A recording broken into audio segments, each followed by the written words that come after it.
The Curse of Amaka. In the heart of Udenze, a quiet Igbo village surrounded by dense forests and whispering streams, there lived a woman named Amaka. Her beauty was otherworldly, with skin that glowed like the moon and eyes that seemed to hold ancient secrets. But beauty was not what made her infamous. Amaka was feared, shunned by all the men of the village. They whispered about her in hushed tones, their voices trembling as they spoke. Amaka carried a dark curse, a vengeful spirit named Odogwu Nwanyi, said to dwell within her. Any man who dared to court her met a gruesome fate. Some fell ill and withered away, others were found lifeless, their eyes wide with terror as if they had seen death itself.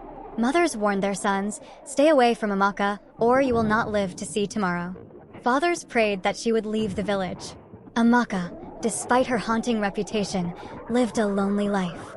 Beneath her enchanting beauty was a heart longing for love, for companionship, for a family of her own.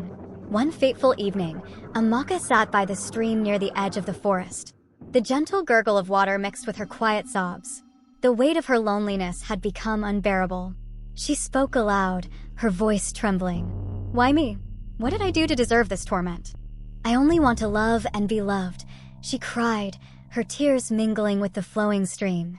Unbeknownst to her, she was not alone.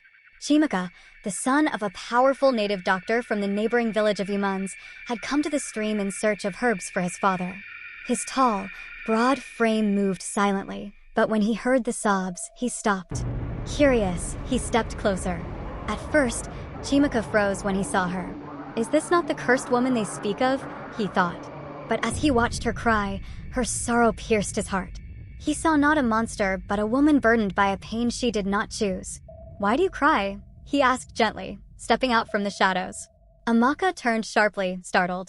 Her eyes widened in alarm. "Leave," she shouted, rising to her feet. "Don't come near me. Do you not know who I am?" Chiemeka stood firm, his eyes meeting hers. "I know who you are, but I also see a woman in pain. Tell me your story."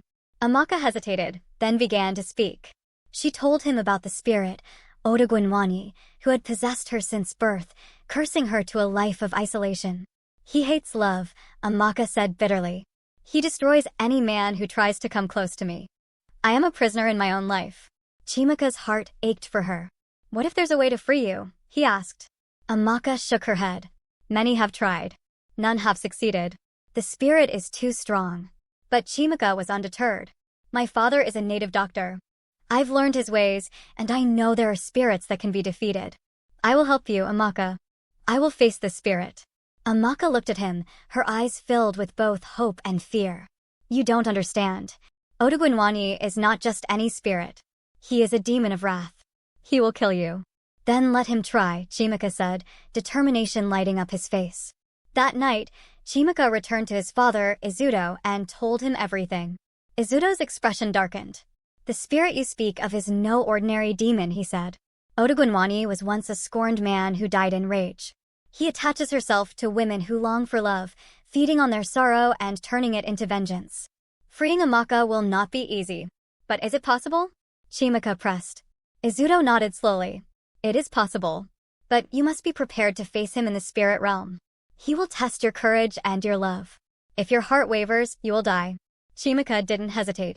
"I will do it." The next evening, under the light of a full moon, Izuto performed the ritual. Amaka sat in the center of a sacred circle, her body trembling with fear. Chiemeka knelt beside her, holding her hand. "I will not let him take you," he whispered.